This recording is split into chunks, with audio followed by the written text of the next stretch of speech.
At 8:15 in the morning, my phone buzzed with a message from my own son. I thought he was sending our cruise itinerary. Instead, he wrote that the plans had changed. I was no longer welcome because his wife wanted only her family on the trip. He thought I would quietly accept the humiliation. What happened after that message changed all of our lives forever. If you enjoy emotional family stories with unexpected twists and powerful life lessons, subscribe now because every week we bring unforgettable stories that stay with you long after the video ends. For 30 years I worked double shifts, skipped vacations, and sacrificed almost every comfort so my son could have opportunities I never had. After my wife passed away, he became my entire world.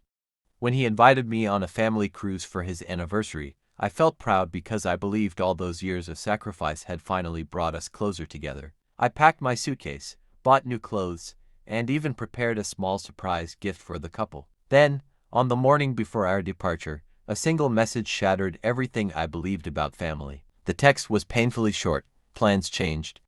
You are not coming on the cruise. My wife wants only her family there.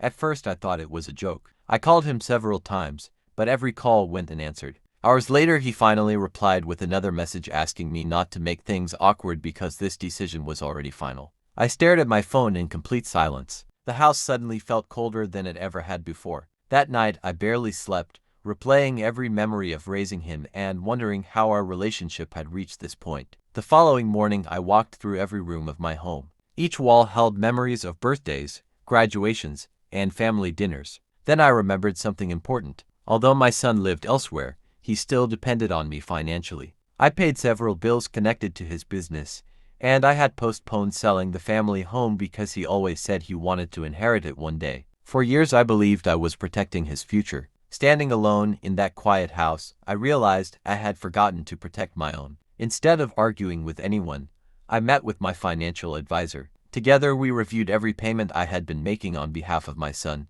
One by one, I canceled them. Then I contacted a real estate agent who had been asking for months whether I was ready to sell the property. Within days, an interested buyer made an excellent offer. I accepted without hesitation. Rather than chasing people who no longer valued me, I decided to build a new chapter where my peace mattered more than anyone else's approval. While the cruise photos filled social media with smiling faces and luxury dinners, I quietly packed my belongings and moved into a peaceful lakeside town several hours away. My new home was smaller, but every corner belonged to me and represented a fresh beginning. For the first time in years I felt free from expectations, guilt, and emotional pressure. I joined a local community center, met new friends, and slowly rediscovered parts of myself that had disappeared after decades of putting everyone else first. When the cruise ended, my phone exploded with missed calls and frantic messages. My son demanded to know why the house was empty. He said the locks had changed and strangers were moving furniture inside. He insisted there had been some terrible misunderstanding.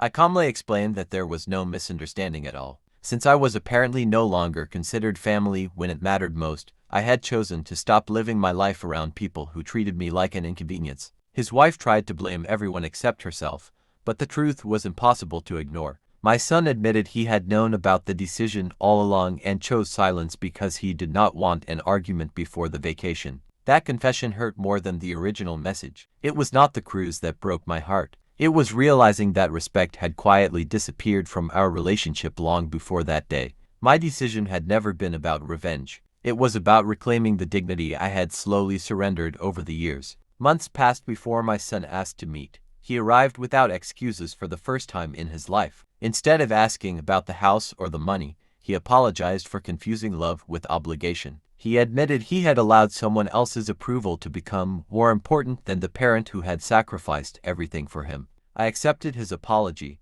but I also explained that forgiveness does not erase consequences. Trust must be rebuilt through actions, not promises. Today we still speak, but our relationship is healthier because it is built on mutual respect instead of financial dependence. Selling the house was never about punishment.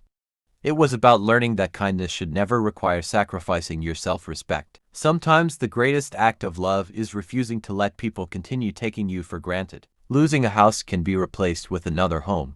Losing your dignity is far more expensive.